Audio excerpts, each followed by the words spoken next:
Two lovers, both alike in dignity, on this fair tabletop where we set our scene. I'm Mike, your board gaming every dude, and this is Board Games for One.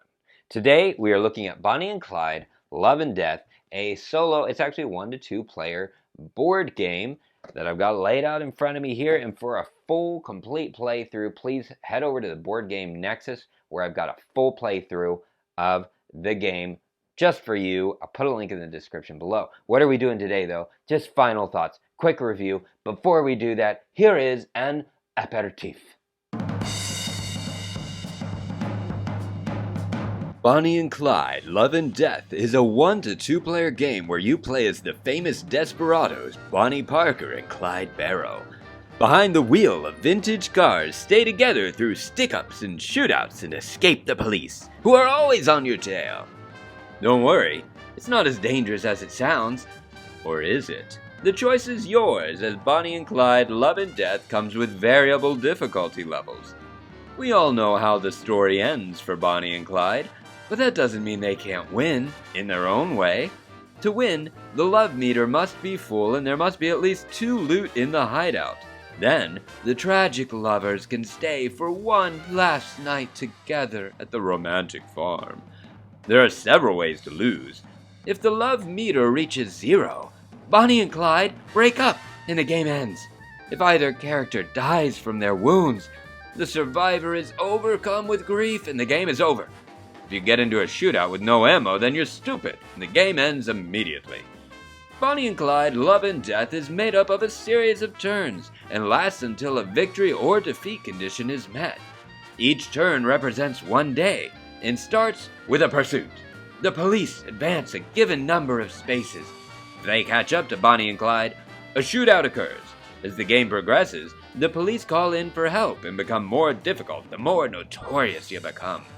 If you survive a shootout, you have the option of finding a new vintage car by spending search points, or if you're desperate, by hijacking a Ford Model A, but crime does not come without consequences. You'll continue your morning road trip by driving down country roads or the highway, each route bringing its own benefits and challenges.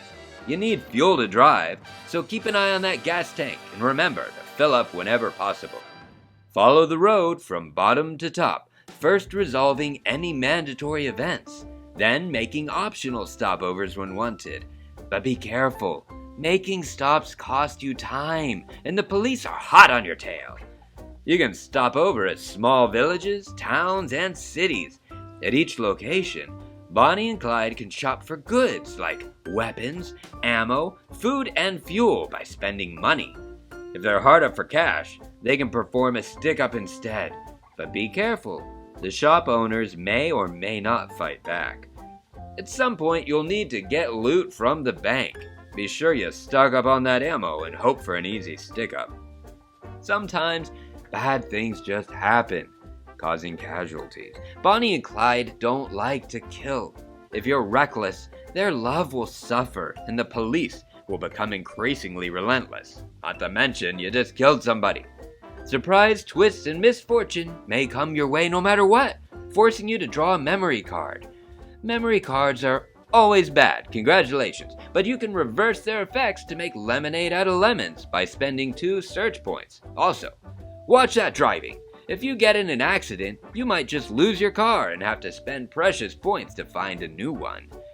Continue your road trip in the afternoon by drawing another road card and resolve any stopovers. At the end of the day, Bonnie and Clyde will need to rest. You can rest at any location on your road or stopover as long as you can pay the price. If there's nothing nearby, you can spend search points to find something even better off the beaten path.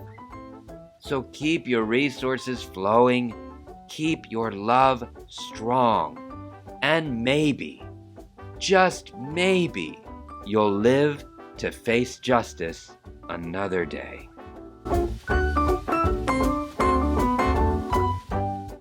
Alright, so final thoughts on the game. After playing it, I don't know, handful of times, dozen times, let's say 10 times, alright? I've got quite a few plays in of this game. First of all, let's talk about the gameplay. Let's make this super fast. Let's make this fast. Look, you can see how it works. It's a puzzle, right? You got to get your ammo up, you got to get your money up, you got to get your food up, but in order to get those things up, something else has to be spent. In order to stay overnight, you have to drop your food, right? So your bars are going up and down all the time. You got to keep their love up, but in order to keep their love up, you got to do stuff, and if you do stuff that costs you ammo, which may cost you to go down a road, which may cost memory, which causes things to go down, you get the point. You have a lot of interaction. It's a puzzle of things going up and down and up and down and just trying to get the right balance while also taking risks, right? You got to take risks. Like, man, Clyde is one health away from being dead, but I got to push forward and get those clues or push forward and get that love or get that loot. You got to just do it. So there's taking risk. There's no dice, right? But is there randomness? Absolutely. Look at these cards. You never know what you're going to draw, but you can still plan. You can plan. You can plan even though you don't know what's coming up on that card or what's coming up out of this stick up. Thematics. Oh my goodness, thematics. That's a word, right? Thematically. Thematically, I was able to tell a story every time that I played this game. I told a story to myself. It truly is a road trip between Bonnie and Clyde, and you know what? They weren't good people. What they did was terrible. And there's no glorifying it either. You're playing through what they did. In the end, they have to face justice as they do, but you can kind of try to weave in a bit of a fictional story to get them to at least have one last night together, one last night of love, maybe something a little better than whatever it was they had. I actually have to look it up because I listened to a podcast about them, but I just don't remember much. So thematics, all the thematics make sense. You spend gas to drive down the road. If you take a turn off of the road, there's no going back. I mean, it just makes sense. You've seen the playthrough. If you haven't, go watch the playthrough. Thematics are no problem at all. Graphics. Okay, so love it. Love this. Look at Bonnie and Clyde. Look at this dude. I like the merchant. It should be said this is a prototype. Okay, this is not the final version. From what I understand, the art is just about final, if not final. I did bring out that the road cards. Now I have no problem with it, but I was a little concerned that gamers might want more color on the road cards. So I asked, because I like the muted. I love the muted look actually, but it's still the yellows and oranges. But I was worried that this would be a little too much, even though they've got cool stains and stuff on them. So I asked about it, and the graphic design artist actually imitated it after a couple comic illustrators. Some of them do some of the Batman stuff, which I recognize immediately because I remember it's like black and white with a few of the orange yellow tones. So I get it. So it is intentional. I'm totally fine with it. But just so you know, that is intentional. I did ask about it just for that. I forget the comic illustrators' names, and I don't remember who's the graphic designer's name. Is it Vianney Carvalho? I don't know for sure. I'm sorry if I got that wrong, but I love your graphic design. Clyde looks fantastic. Bonnie, all of these things are accurate to the 1930s. That's actually a reason that there aren't car meeples. I would like to see car meeples. So the designer is having a hard time finding car meeples that would be accurate to the 1930s. This dude is like a historian, professor guy. He's smart and stuff. This is not, Bonnie and Clyde is not his area of expertise. It's actually a different area I think it's in America with the labor movements. I could be wrong, but I'm pretty sure that's what it is. Nevertheless, he's a historian. Accuracy is important. So you got accuracy through this whole thing. It is a work of love and a work of art. That's how I feel about it. You can see the art. You can decide for yourself whether it's for you. I don't want to convince you one way or another. Graphic design. It is so readable. Look, I had a couple questions as I was playing through, and so I'll reach out to the designer about that as the rule book is not final yet. So those questions should be answered in the final version. They were small questions, but I can read. So I know from the bottom of the road, I know if it's yellow, it's mandatory.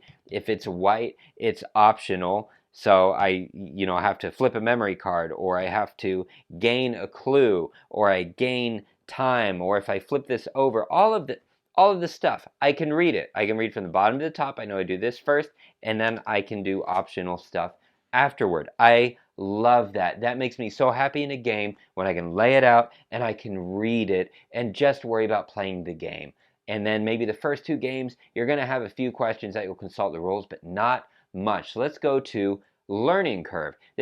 I would call this a medium weight game. Because the graphic design is so good, it can feel like a lighter medium weight game, but because of the difficulty, it can feel like a medium heavy game. So we'll call it a medium game. Call it what you like. Give me your feedback on it. If this is helpful, give me a like. As always, do the YouTube stuff. Love you for it. Thank you. Very readable. Calms me down to look at it. I appreciate that. The only icon that's not there is that your first action, your first stop on the road is free. The next stop costs you time. I don't want to clutter the card by putting that there. And actually, there is a cheat sheet card. This one's just in French. There will be one in English. And so it may actually say on there, which would take care of it. But you know what? I've been playing through without a cheat card, and I haven't cared. That's amazing. That makes me so happy. That's the opposite of Pret-a-Porter. Thank you. I appreciate that. So, can't praise the game too much. What's a negative? A negative could be the length. It's about an hour play for me. I can't seem to get it under that. Someone else probably can. So a challenge, I don't know if this is a negative, but this is what I notice, is getting your love meter to the top and getting your 6 clues to the top and your loot. The loot's no problem. You rob 2 banks, you get your 2 loot. Unless, again, this is scalable difficulty. I am playing it on the easy mode that came with the prototype. On the Kickstarter, you'll see the different scaling difficulty levels. This is a solo game, so it's very variable. And look out for it. There should be a campaign mode as well where you gain experience with each play. I don't know all the details about that yet, but look for it. Look for it. Looks cool. All right, anyway, so you can end up in a troublesome spot sometimes where you'll have 6 clues and you'll have 2 loot and your love will be full and you draw a memory card right before you can stay the night and it drops your love by 2. And you're like, really? And so you have to make it to the next day, but to stay over you don't have any money, so you have to spend clues and you're back down. But so that can draw the game out a little bit longer. However, if you build up a nice engine with your weapons and with your vehicle and with your choices as to whether to stop and just pay money peaceably or to stick a place up or to drive a highway or to drive a road, if you make wise choices, you're going to help to mitigate that.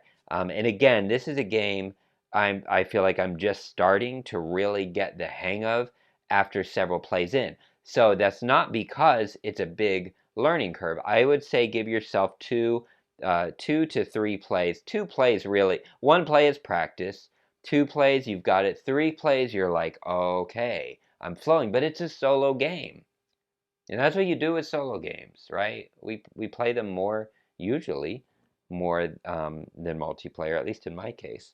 So there we go. Quality of components I'm not covering because this is a prototype and that's not fair. So when we see the final version on Kickstarter, feel free to do that. I'm happy with what I have. I like the size of the cards. Of course, bonuses I would love if these were cardboard. If they aren't, it's fine. This game is $24 for the early bird special, $27 for the full game, and this little game box is packed to the brim. So it's gone. Let's just accept it. Let's accept it. It's over. I'm so sorry. I'm going to pick you back up, but I can't get out of this. Once I'm in this chair, I'm stuck. That's how it works. Components, replayability. I think you can see it's highly replayable because you start in your easy mode and you get that down and you're like, all right, I want to try the next mode. All right. And I've got, hard mode just on these cards here. So, and then we'll find out about the campaign thing, but even just the scalable difficulty and the variability of drawing cards, you can get 10 plays out of this, which is that's good for a game. You can play more than that, but I mean, let's face it, that's That's pretty good for one game. You can get more than 10 plays out of it. That's the replayability. And I have replayed it. So, do I recommend this game? As always, I don't do that. I gave you a playthrough. I gave you an aperitif or a primer. And I gave you my thoughts on it. This is a game I personally am backing because I like it. I made the preview video on the Kickstarter because I like it. No, none of it's sponsored, none of it's paid. I personally enjoy it. And here's what I like. Last thing, and I'll let you go. I generally wouldn't like a theme like this because I don't like the idea of guns and shooting people and all that. I'm not a big fan of any of that. What I do like, though, this does not sanitize what happened, right? So what these two people did, it really was terrible, even without knowing all the details. And in this game, you're not changing history. You're playing it out and trying to get them to the romantic farm, but they face justice. There's no way out of it. The cops are not bad guys, right? And you actually feel kind of bad about it. And I like that when there are casualties, it's a negative, right? The more casualties, the worse it is. You lose love, you lose stuff, right? So I appreciate that. They didn't fluff it up, they didn't make it funny or anything, but it's also not too somber. It's fun. It's a fun road trip with some terrible things that happen. That's it. Let me know what you think in the comments below. Let me know what questions you have. I'm sure the designer is going to be in here as well. Maybe he can answer some questions. I love you all. See you next time.